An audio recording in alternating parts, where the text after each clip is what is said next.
Hello everyone, welcome to our YouTube channel Sims officer.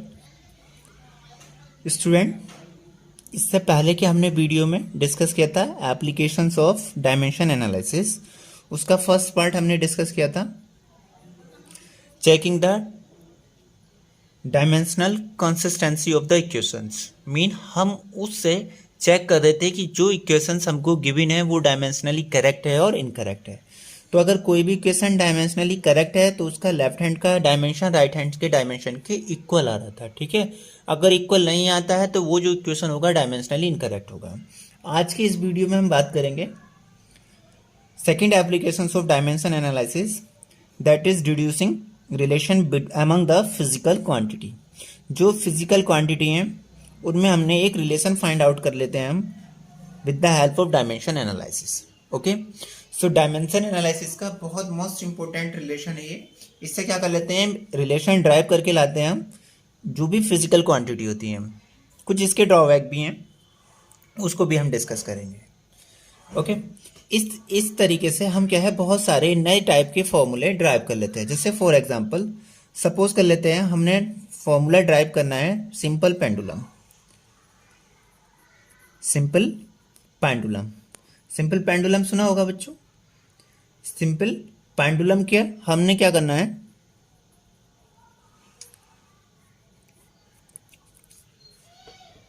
इसके time period के लिए हमने एक फॉर्मूला को ड्राइव करना है। ओके, सो सिंपल पेंडुलम क्या होता है, एक स्ट्रिंग ले लीजिए या कोई मैं कहूँ स्ट्रिंग लीजिए और उसमें एक बॉब या किसी स्टोन को टाई कर दीजिए, ठीक है।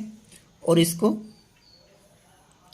किसी रिजिड बॉडी या मैं कहूँ रिजिड प्लेस से हैंग कर दीजिए, ठीक है। अब इसको क्या करना है, थोड़ा सा डिस्प्लेस कर दीजिए लाइक दिस। तो ये सिंपल पेंडुलम बिहेव करेगा। Pendulum of watch also an example of simple pendulum. Watch में जो सिंपल पेंडुलम लगा होता है वो भी क्या है, सिंपल पेंडुलम में है। नहीं तो अगर इसको आपको खुद से सिंपल पेंडुलम बनाना है, जो लैब वगैरह में सिंपल पेंडुलम होते हैं वो ये होते हैं कि एक रिजिड स्टैंड होता है, उसमें एक स्ट्रिंग की हेल्प से एक मेटेलिक बॉब को हम क्या कर देते हैं, मेटेलिक बॉब को टाई कर देते हैं। अब इसको थोड़ा सा डिस्प्लेस करेंगे इसका इक्विलिब्रियम पोजीशन से, तो ये लाइक दिस ऑसिलेट करना स्टार्ट कर देगा, ठीक है। ऑसिलेट करेगा तो वन राउंड में जो time taken to complete one revolution और मैं कहूँ कंप्लीट वन राउंड यहाँ से स्टार्ट होगा, फिर वापस अपने यहाँ जाएगा, फिर वापस अपने इनिशियल स्टेट में आने के लिए जो टाइम होगा that is the time period होगा। तो हमने इसके टाइम पीरियड के लिए फॉर्मूले को ड्राइव करना है। ओके, सो हमने सपोज कर लेते हैं कि जिसका जो टाइम पीरियड है of simple pendulum it is directly depend on the length of the string. String का लेंथ बेटा जितना इंक्रीज होगा, जितना ज़्यादा होगा इसका टाइम पीरियड उस पर डिपेंड कर रहा है, ठीक है। और इसकी एक्स पावर पे डिपेंड कर रहा है। ओके, हमें नहीं पता ना कि इसकी डायरेक्टली प्रोपोर्शनल है और इन्वर्सली प्रोपोर्शनल है, हमने तो फॉर्मूले को ड्राइव करके लाना है। तो हमने सपोज कर लिया ये टाइम पीरियड जो है लेंथ पे डिपेंड कर रहा है और इसकी एक्स पावर पे डिपेंड कर रहा है।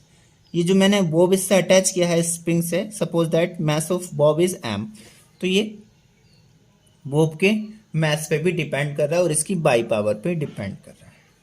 ओके, और मैंने सपोज कर लिया है ये under the action of gravitational force move कर रहा है, under the action of gravitational force. So gravitational acceleration भी इस पे कुछ ना कुछ इफेक्ट करेगा। तो मैं सपोज कर लेते हैं ये ग्रेविटेशनल एक्सेलरेशन जी के डायरेक्टली प्रोपोर्शनल है और इसकी पावर जेड के डायरेक्टली प्रोपोर्शनल है। अब हमने फॉर्मूले को ड्राइव करके लेके आना है। यही थ्री थिंग्स हैं, इनसे डायरेक्टली प्रोपोर्शनल है, इन पे डिपेंड करेगा इसका टाइम पीरियड। अब हमने सपोज क्या किया है, सिर्फ इन पर डिपेंड कर रहा है, हमने प्रूफ करके लाना है कि कैसे डिपेंड कर रहा है। तो टी एक प्रोपोर्शनलिटी कांस्टेंट रिमूव करके एक डायमेंशनलेस कांस्टेंट पुट करते हैं। प्रोपोर्शनलिटी कांस्टेंट कहीं पर भी रिमूव करते हैं तो एक प्रोपोर्शनलिटी कांस्टेंट आता है, वह के is a proportionality constant and it is dimension less constant. इसको हमने क्या किया है, डायमेंशन लेस कंसीडर किया है। सो ये क्या हो जाएगा, k l raise to the power x m y and z. अब सॉरी जी का पावर जेड। हमने क्या सपोज किया, ये जो इक्वेशन हमारा it is dimensionally correct. So अगर कोई भी इक्वेशन डायमेंशनली करेक्ट होगा तो dimension of left hand side should be equal to dimension of right hand side. Okay, so left hand side का डायमेंशन हम सपोज कर लेते हैं। लेफ्ट हैंड साइड में डायमेंशन क्या है, टी टाइम पीरियड है ना, सो इसका डायमेंशन क्या हो जाएगा, m की पावर 0, एल एम थोड़ी ना यूनिट है, it is fundamental unit, L का पावर 0, लेकिन टी का पावर 1 हो जाएगा। लेफ्ट हैंड साइड का डायमेंशन क्या हो जाएगा, एम 0 एल 0 एंड टी।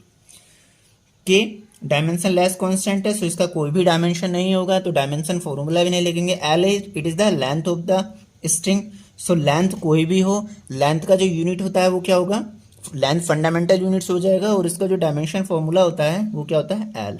हमने प्रीवियस वीडियो में इन सबको डिस्कस किया है, अगर कोई बच्चे ने प्रीवियस वीडियो वॉच नहीं किया है तो प्लीज़ हमारे चैनल पे जाइए और उसको वॉच कर लीजिए। ये क्या हो जाएगा, एल की पावर एक्स, एम क्या होता है, मैस ऑफ बोब है, सो मैस का जो डायमेंशन फॉर्मूला है वो क्या होता है, एम, और इसकी पावर क्या हो जाएगी, बाय। ये क्या है, जी ग्रेविटेशनल एक्सेलरेशन, और हमने इससे पहले वीडियो में डिस्कस किया है ग्रेविटेशनल एक्सेलरेशन जी जो होता है, एक्सेलरेशन का यूनिट क्या होता है, मीटर पर सेकेंड स्क्वायर, या ऐसे लिख सकते हैं metre second raise to the power -2, और एक्सेलरेशन का जो डायमेंशन फॉर्मूला होता है वो क्या होता है, मीटर लेंथ है तो एल हो जाएगा, सेकेंड टाइम है तो इसकी पावर -2 हो जाएगा, मीन इसका फॉर्मूला क्या होता है, एल टी -2। ओके, सो वही हम यहाँ पर अप्लाई करेंगे, क्या हो जाएगा, जी की पावर क्या हो जाएगा, एल टी -2, और इस सब का पावर हो रहा है जेड। ओके, आगे सॉल्व कर लेते हैं, तो ये क्या हो जाएगा, देखिएगा मल्टीप्लाई होगा तो एल की पावर एक्स और एल की पावर जेड यहाँ से मिल जाएगा हमको, तो ये क्या हो जाएगा, मल्टीपल में पावर ऐड होता है तो ये क्या हो जाएगा, एल के raise to the power x plus z. Okay, m सिर्फ यही है तो एम का power y, t power whole power minus क्या हो जाएगा, -2z, इसको जब ब्रैकेट को सॉल्व करेंगे तो क्या हो जाएगा, -2z। लेफ्ट हैंड साइड में क्या है, m0 l0 and t raise to the power 1। Equate कर लेते हैं, बिकॉज जो हमने इक्वेशन सपोज किया है it is dimensionally correct, so अगर डायमेंशनली करेक्ट है तो then dimension of left hand side should be equal to dimension of right hand side, तो दोनों इक्वेशन को हम इक्वेट कर लेते हैं। सो इक्वेट करेंगे क्या हो जाएगा, m की पावर 0 को अगर इक्वेट करेंगे, सो यहाँ पर 0 है और इधर m की पावर क्या है, बाई, एक्सपोनेंट को इक्वेट कर रहे हैं तो ये क्या हो जाएगा, y इक्वल टू 0, हमको क्या मिलेगा, y equal to 0। Okay, l के पावर एल के जो एक्सपोनेंट हैं उनको कंपेयर करते हैं, सो कंपेयर करेंगे तो x plus z equal to क्या हो जाएगा, इधर l की पावर कितना है, x plus z, right hand side में, लेफ्ट हैंड साइड में l की पावर क्या है, 0, so x plus z equal to हो जाएगा 0, और we can say that x is equal to -z। Third, t raise to the power यहाँ पे कितना है, राइट हैंड साइड में -2, z इक्वल टू इधर कितना है, 1, सो इट मीन जेड का जो पावर हो जाएगा, जेड की जो वैल्यू हमने मिलेगा वो कितना मिलेगा, -1/2। जेड अगर 1/2 है, so from this equation we can say that x is equal to कितना हो जाएगा, 1/2। एक्स, वाई और जेड जो हमने रिलेशन सपोज किया है वो रिलेशन तो यही है, और इट इज ट्रू रिलेशन, इन्हीं चीज पे डिपेंड कर रहा है टाइम पीरियड। अब वो रिलेशन आएगा क्या, उसको हम क्या कहते हैं, putting value of x, putting value of x comma by and Z in equation, इसको इक्वेशन का नाम मान लेते हैं first, in equation first.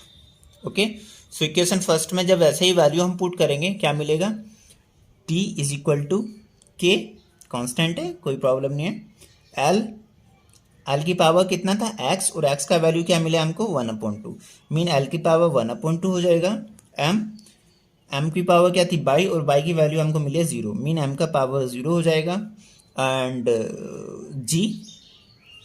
g के पावर क्या था, z, और z की वैल्यू हमको मिला -1/2। Okay, so t is equal to क्या हो जाएगा, ऐसा लिख सकते हैं, यहाँ से देखिएगा जो टाइम पीरियड है वो मैथ्स पे डिपेंड नहीं कर रहा है, मीन अगर आपका वो 1 kg का हो या 2 kg का हो या 1 ग्राम का हो, टाइम पीरियड पे कोई भी इफेक्ट नहीं पड़ रहा है। हमने सिर्फ सपोज किया था कि हमें नहीं पता था, फॉर्मूला हमने ड्राइव करके ही तो लाना है, हमें नहीं पता था कि किन किन फैक्टर्स पे डिपेंड कर रहा है, तो जो भी इसमें हमें चीज़ें दिखाई पड़ रही थी हमने सब पे सपोज कर लिया कि ये इन पर डिपेंड कर रहा है, और जिस पर डिपेंड करेगा खुद ही डायमेंशन फॉर्मूले से फॉर्मूला निकल के आ जाएगा।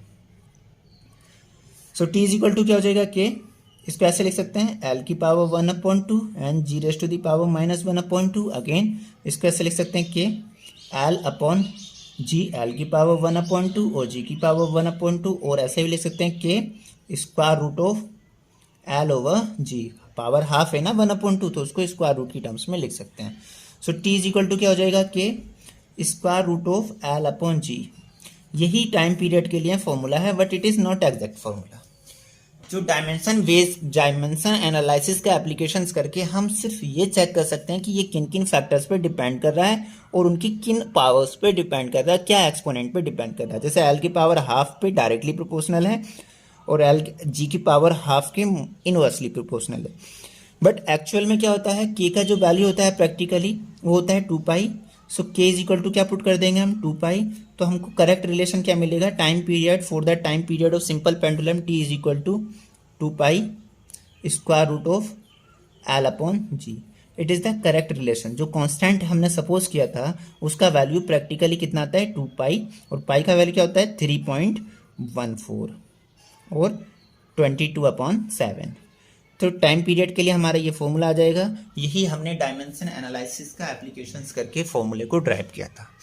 ओके बच्चों, बहुत सिंपल है, कुछ नहीं करना है कि हमने सिर्फ क्या करना होता है, टाइम पीरियड के लिए हमने रिलेशन फाइंड आउट करना था। हमने क्या किया, कौन कौन के फैक्टर्स पे इफेक्ट कर रहा है उनको सपोज कर लिया कि एल पे डिपेंड कर रहा है, एम पे और जी पे ग्रेविटेशनल एक्सीलरेशन पर। उनकी पावर के टर्म्स में लिख लिया, एक्स वाई एल के जरूर थोड़ी है, हो सकता है स्क्वायर पे डिपेंड कर रहा हो कि हाफ पावर पे डिपेंड कर रहा है। तो उसके लिए हमने इसको सपोज कर लिया कि इसके एक्स पावर पे डिपेंड कर रहा है, इसके वाई पावर पे डिपेंड कर रहा है और इसके जेड पावर पे डिपेंड कर रहा है। फिर डायमेंशन एनालिसिस से हमने क्या किया, दोनों साइड को इक्वेट करके और एक्स वाई और जेड का वैल्यू फाइंड आउट कर लिया और सिंपल उसको इस इक्वेशन में पुट कर दिया, थोड़ा सा सॉल्व किया और हमारा फॉर्मूला आ गया डायरेक्ट। इसी तरीके से हम किसी भी फिजिकल